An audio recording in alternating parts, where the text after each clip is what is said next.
day, Mom. We are at Group 5, and our topic is all about elliptic geometry. Good day, Mom. Our topic is all about elliptic geometry. So first, what is elliptic geometry? So elliptic geometry is one of the three classical non-Euclidean geometry along with hyperbolic geometry. So elliptic geometry is one of the examples of non-Euclidean geometry together with hyperbolic geometry and spherical geometry. And elliptic geometry studies the geometry of elliptic objects. So as you can see on the left side, there is a figure. And that figure is an example of elliptic objects. That is an elliptic object. This geometry that has no parallel lines because all lines eventually intersects. So we cannot see straight lines that are parallel because in elliptic geometry we can only see curved lines that always intersect and they are not parallels. Then triangles in elliptic geometry has angles that sum to more than 180 degrees. In elliptic geometry, the triangle must sum to more than 180 degrees. So the measure of the triangle must be more than 180 degrees. Elliptic geometry is a non-Euclidean geometry that studies the geometry of spherical surface like Earth. Like what I'd say, elliptic object is somewhat like an Earth shapes. It is also known as Riemannian geometry, named after the German mathematician Bernhard Riemann. Elliptic geometry versus Euclidean geometry. Elliptic geometry studies the geometry of curved objects like spheres, while Euclidean geometry studies the geometry of flat, non-curved objects. A postulate in geometry is a statement that is assumed to be true without any requirements of proof. When looking at a flat object, like a piece of paper, in Euclidean geometry, it is possible to draw parallel lines on it. So, in a piece of paper, we can draw two straight lines that are parallel. Parallel lines are straight lines that are always the same distance from each other. In Euclidean geometry, there is a parallel postulate that is used when working with parallel lines. So, the figure given, that is an example of Euclidean geometry because we can see there is two straight lines that are parallel. So if you try to do this in a curved objects, it is impossible to draw straight lines because in a curved objects we can only draw curved lines, right? Curved lines that are not parallels. So that curved object is an example of elliptic geometry. Euclidean geometry is a geometry of flat surface. Any geometry that violates the parallel principle is known as non-Euclidean geometry. There is a few different types of non-Euclidean geometry, and one of it is our topic, which is the elliptic geometry. Next is elliptic geometry is a non-Euclidean geometry in which a given line A and a point A outside A passing through A, as all lines in elliptic geometry intersect. The next topic is the postulate of elliptic geometry. Elliptic geometry postulates. The following are postulates in elliptic geometry. There are no straight lines. There are no parallel lines in elliptic geometry.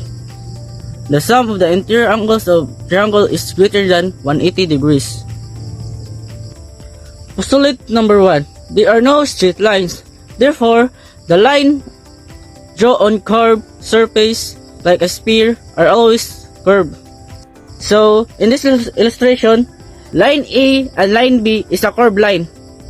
Postulate number 2. There are no parallel lines in elliptic geometry.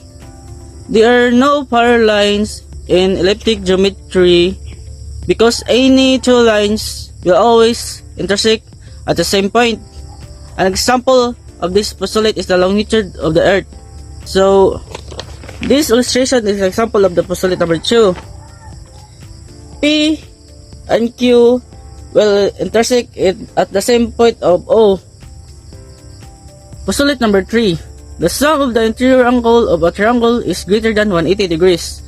So, prove angle A plus angle B plus angle Y is greater than 180 degrees. So, in this illustration, show that if angle A is 50, angle B is 60, and angle Y is 90. So, if the sum of these three angles is combined, is equals to 200 degrees. So, it conclude that 200 is greater than 180 degrees. Hello everyone, my name is Sarah Mirafuentes, and today I'll discuss to you guys the 4 important topics in elliptic geometry, which is called axioms. My part will focus on the 4 theorems that shape our understanding of elliptic geometry. So, there are some theorems in elliptic geometry. The theorem 1 is the segment joining the midpoints of the base and the summit is perpendicular to both. So, I have here an illustration. This one. This illustration proves that theorem 1 exists. So, the segment joining the midpoint of the base, our segment here is C and D, and our midpoint here is M, and our base is here. And so these are the segment joining the midpoint of the base. And it says that in theorem 1, the summit is perpendicular to both. What is the summit, by the way? The summit is the vertices opposite equal sides. The summit here is the C and the D. Okay, so the perpendicular in this illustration is line CT is perpendicular to line MM. Understand? Again, in theorem 1, the segment joining the midpoint of the base and the summit is perpendicular to both. So here is here.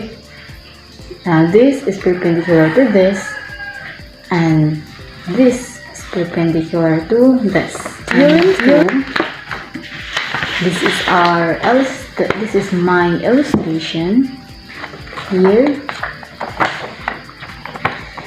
So, the summit angles of a Sagittal quadrilateral are congruent and obtuse.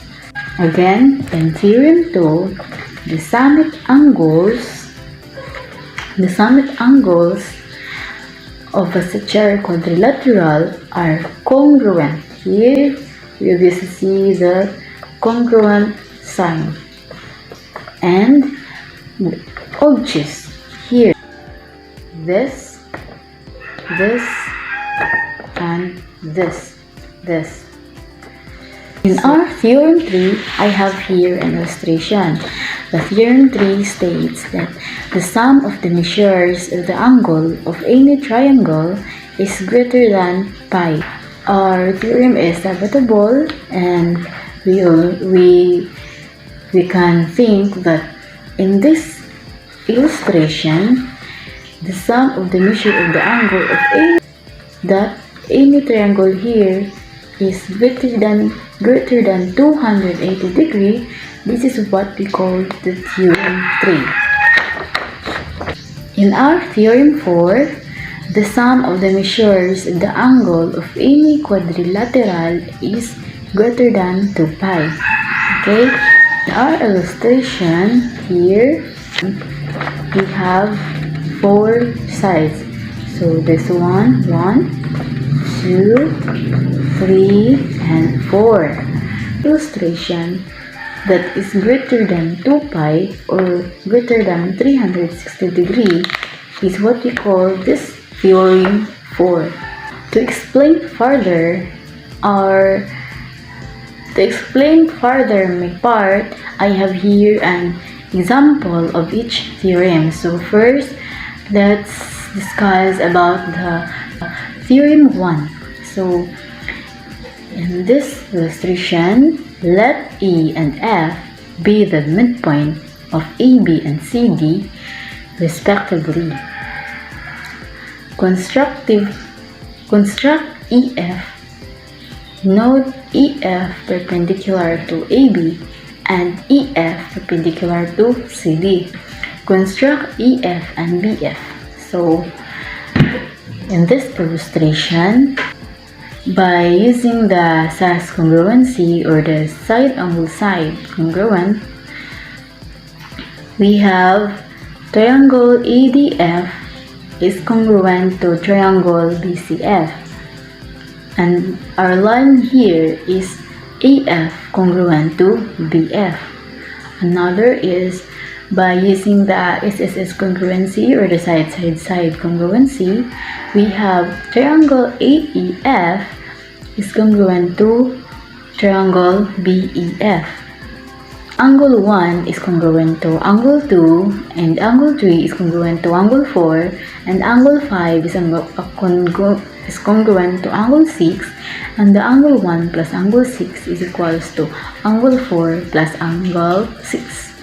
And lastly, the angle DEF is congruent to angle CFE. Yan, the theorem 1 exists, right? So our midpoint, our segment here is DC, and joining the midpoint of F, and our base here is in the lower part, and the summit here that is perpendicular to both is DF. The line DC is congruent to, line DC is perpendicular to line FE, right? So here in example, the theorem 1 exists. In our theorem 2 example, here angle ADC is congruent to angle BCD, while the angle BDC is congruent to angle ACD. Construct line AC and BD. So by using the SAS congruency or side angle side, we have triangle ABC is congruent to triangle BAD. So we know that in this theorem, the summit angles are congruent. So as we can see in the illustration, we have here an congruence. So the Saussure quadrilateral is ABCD, right? So this is quadrilateral since it has 4 sides. So our quadrilateral here is ABCD. So before we proceed into the Theorem 3 example, we have here alone. Alone is the part of the surface of the sphere bounded by the arcs of 2 great circles. So we have here the formula. L times theta is equals to 2 theta r square. So 4 pi r square plus 4a is equals to 2l times a plus 2l times b plus 2l times y if triangle ABY A is equals to 2 pi r square plus 2a is equals to L times a plus L times b plus L times y. So 2 pi r square plus 2a equals 2ar square plus 2br square plus 2yr square. So 2 pi r square plus 2a is equals to 2r square times a plus b plus y. So since they have the same in the equation, so our 2r square is in outside and we parentheses the a plus b plus y. So n plus a over r squared is equals to a plus b plus y. So a plus b plus y greater than pi is our answer. So what's the connection of this example in our theorem 3? So in our illustration here, the sum of the measures of the angle of any triangle is greater than pi. So our theorem is suitable because any triangle here that we see in this illustration that greater than pi, or what we call greater than 180 degree, is theorem 3. In our theorem 4 example, construct AC, triangle ABC and triangle ACD are elliptic triangles. The sum of angles of triangle ABC is greater than pi. Similarly, the sum of angles of triangle ABC is greater than pi. It follows that the sum of angles of ABCD is greater than 2 pi. So in our illustration here, so this is what we call